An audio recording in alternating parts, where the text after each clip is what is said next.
सुने गे पापा के परिया कहा चलो ही बिजली गिरैले गे।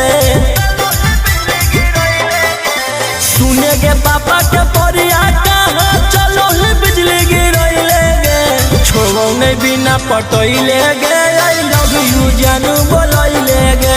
छोड़ो नहीं बिना पटैले गे आई लव यू जानू बोलैले गे। करे न माना ही अब दीवाना हमरे से टका भिड़ैले गे।